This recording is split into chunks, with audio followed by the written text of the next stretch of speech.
Bonsoir à toutes, bonsoir à tous. J'estime que vous allez tous très bien. Alors, l'heure a sonné et aujourd'hui, nous sommes encore présents sur l'oracle du foot sur ce plateau. Nous avons une nouvelle à vous accorder afin que vous ne puissiez pas être déçus le 26 octobre prochain, puisque je sais que beaucoup de fans vont critiquer. Le 26 prochain, ça, c'est le jour du Ballon d'Or, la remise de ce trophée-là. Ça va causer beaucoup de murmures. Donc, bienvenue à tous. Ici, nous avons aujourd'hui sur notre chaîne 3 prétendants que nous voyons que, quoi qu'en soit ce qui va se passer, ils seront sacrés vainqueurs du Ballon d'Or. Ces 3-là, parmi ces 3 que nous allons lister tout à l'heure, nous avons en première position qui est Harry Kane, nous avons Kylian Mbappé et puis Lamine Yamal. Et maintenant, pour démarrer, nous allons vous faire souffler. Qu'est-ce qui fait? Quels sont les critères d'éligibilité du Ballon d'Or? Beaucoup en parlent de Ballon d'Or et puis à la fin on dit oh, on aurait dû donner à ça à celui-ci, on aurait dû donner à celui-ci ou bien à celle-ci. Bon, et ça murmure beaucoup. On ne connaît même pas. Bon, en réalité, quels sont les critères d'éligibilité, puisque c'était en 2024, ça s'est passé avec Rodri. Et puis on dit, ah, Rodri, il a joué quoi? Manchester City, il a fait quoi? Il a fait quoi? Donc, alors que ça se base sur des critères d'éligibilité que l'UEFA football français reconnaît que c'est des critères d'éligibilité. Maintenant, nous allons essayer en 2 minutes de vous faire la synthèse de ces critères d'éligibilité. En premier, pour le premier critère, nous avons les performances individuelles que chaque joueur a réalisées. C'est-à-dire, quand on parle de la performance individuelle, nous avons les buts décisifs. Nous avons également les vitesses ou soit les passes décisives également. Vous voyez un peu bien comment le joueur a marqué le but. Combien de passes décisives a-t-elle qu'il a faites? Donc, tout ça là, ça compte beaucoup, ça compte énormément. Donc, aujourd'hui, en premier lieu, donc vous comprenez aujourd'hui maintenant que pour nominer ou bien pour sacrer quelqu'un Ballon d'Or, nous avons quoi? Nous avons la passe décisive qui compte. Nous avons les buts qui comptent beaucoup et surtout dans l'implication du jeu. Comment tu t'impliques dans le jeu? Tu peux ne pas avoir fait la passe à la personne, mais comment le but a été marqué? Qui s'est impliqué dans l'action? Ça, c'est comme ça qu'on note un peu les critères, les performances individuelles. Donc, en second lieu, nous avons la performance collective. Tu n'as pas marqué, tu n'as pas fait une passe décisive, mais comment tu as senti sur le terrain? Là, nous appelons la vitesse, c'est-à-dire la vitesse ou bien le fair play, c'est-à-dire tes mouvements, tes gestes, c'est-à-dire comment tes attaques, comment tu arrives à attaquer ton adversaire, comment tu arrives à sauver ou bien faire des sauvetages. Donc, tout ça, là, ça compte énormément. Vous voyez, dans le troisième lieu, nous avons également le fair play. Le fair play, ça dit quels sont les trophées hommes de match que tu as remportés. Ça compte beaucoup. Ça compte beaucoup. Si on joue, on finit une rencontre et que à la salle de conférence, à la salle de presse, du moins, toi, on t'invite pour te remettre un trophée. Là, tu pars déjà favori pour un ballon d'or. Vous voyez un peu bien, tu peux ne pas avoir marqué, hein. Tu peux ne pas avoir fait passe décisive. Mais quand on cumule, on calcule tes notes sur 10 là, on voit que toi, tu as fait beaucoup d'efforts plus que les autres là. Ça, tu fais partie déjà. C'est ce qui a fait Eli Rodri, ballon d'or 2024. Si vous souvenez très bien. Donc, c'est comme ça. Donc, en voici quelques critères d'éligibilité. Sur quoi on se repose pour faire élire, c'est-à-dire le champion ou bien le vainqueur du Ballon d'Or. C'est un peu ça. Donc, nous allons commencer par les statistiques de ces 3 joueurs suscités. Et Harry Kane, et Kylian Mbappé, et Lamine Yamal.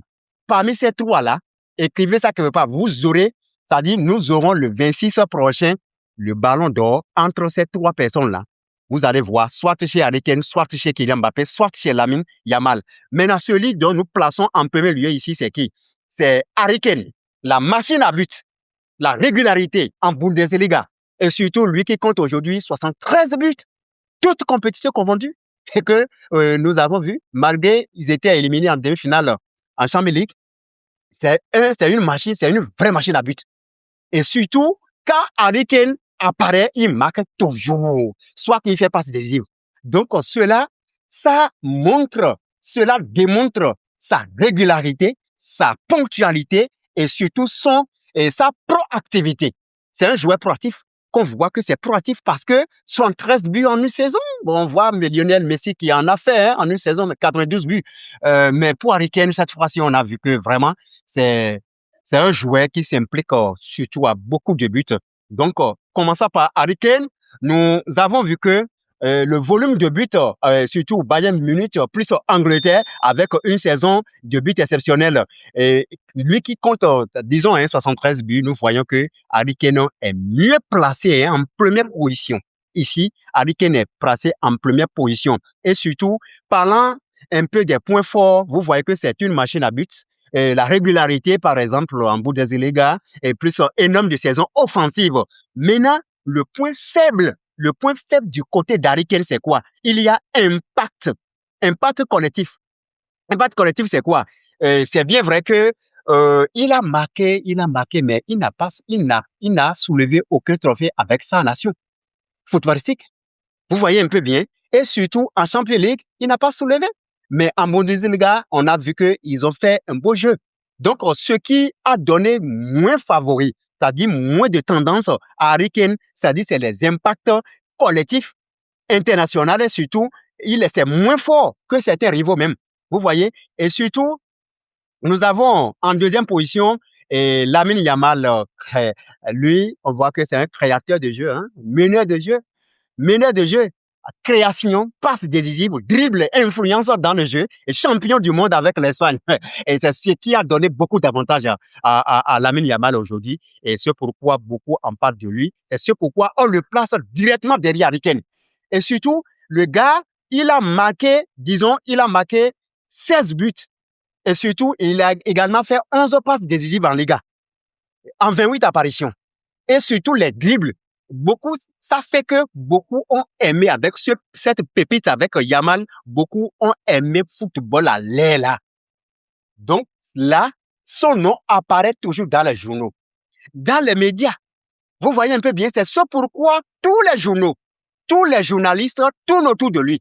Et surtout, avec son âge, il est déjà sacré et champion du monde à l'âge de 19 ans. Et surtout, il s'implique le but victorieux, le but qui a donné avantage, le but qui a attribué la Coupe du Monde à l'Espagne. C'est Yamal qui s'est impliqué dans le jeu. Beaucoup voient Ferran Torres marquer, beaucoup voient la passe décisive de Nico Williams, mais l'implication, allez faire revivre la vidéo, c'est Yamal, la balle a failli sortir du latéral. Vous voyez?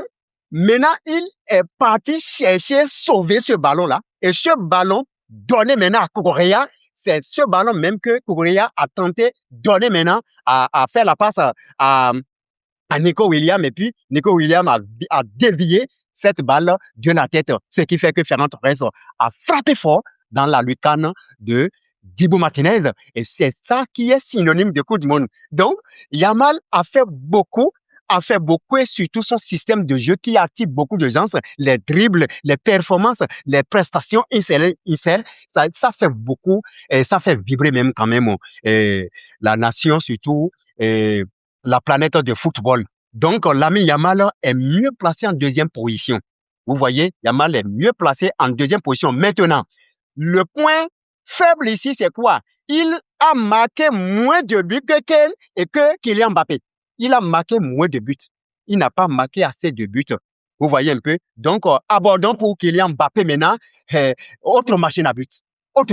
La vedette joueur de Real Madrid qui a terminé meilleur parmi tant d'autres de compétitions, parmi toutes les compétitions, nous allons dire. En Liga, il est en première position.